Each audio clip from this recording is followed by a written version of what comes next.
ಎಲ್ಲ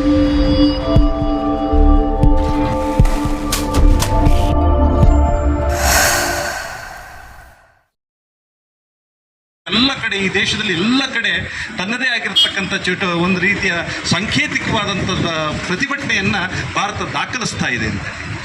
ಎಂಥ ಹೊತ್ತಂತೂ ಕೂಡ ಸಮಾನ ಮನಸ್ಕರು, ಸದಾ ಸಮಾಜದ ನೋವಿಗೆ ಧ್ವನಿ ಆಗ್ತಕ್ಕಂಥವರು, ಸದಾ ಸಮಾಜದಲ್ಲಿ ಆಗಿರ್ತಕ್ಕಂಥ ಅನ್ಯಾಯಕ್ಕೆ ತನ್ನದೇ ಆದಂಥ ಪ್ರತಿಭಟನೆಯನ್ನು ಮಾಡ್ತಕ್ಕ ನನ್ನ ಹೆಜ್ಜೆ ಆಗಿರ್ತಕ್ಕಂಥ ತಾವೆಲ್ಲ ಸಂಗಾತಿಗಳು ನಾವೆಲ್ಲರೂ ಇಲ್ಲಿ ಸೇರಿದ್ದೇವೆ. ಬಹುಶಃ ಇದು ಚಿಕ್ಕಮಗಳೂರಿಗೆ ನಿಜವಾಗಿಯೂ ನನಗನ್ನಿಸ್ತದೆ ಇವತ್ತು ಚಿಕ್ಕಮಗಳೂರು ಜೀವಂತಿಕೆಯ ಸಂಘ ನಮ್ಮೆಲ್ಲರಿಗೂ ಕೂಡ ಒಂದು ರೀತಿಯ ಆತಂಕ, ನೋವು, ನಾವ್ಯಾರೂ ಮಾತನಾಡ್ತಾ ಇಲ್ಲ ಅನ್ನುವಂಥದ್ರ ಒಂದು ಭಯ ನಮಗೆ ಕಾಡ್ತಾ ಇತ್ತು ಅಂತೇಳಿ. ಮೂರ್ತಿಯವರು ಇವರೆಲ್ಲರೂ ಒಂದು ರೀತಿಯ ನಮ್ಮನ್ನು ನಾವು ಕೊನೆಯ ಪಕ್ಷ ನಕಾರದ ತುತ್ತ ತುದಿಯಲ್ಲಿದೆ ಅಂತ.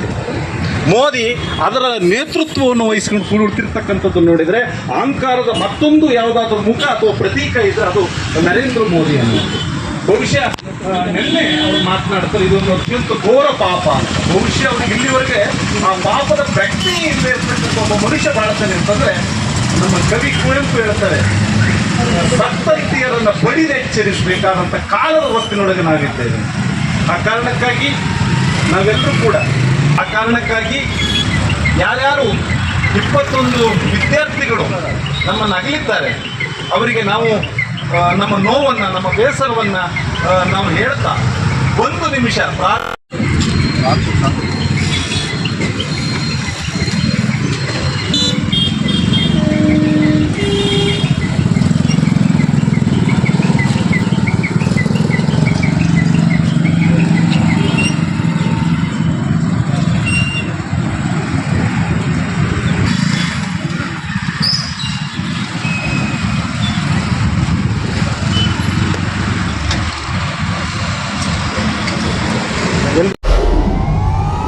ವಿಡಿಯೋ ನೋಡಿದ್ದಕ್ಕೆ ಧನ್ಯವಾದಗಳು.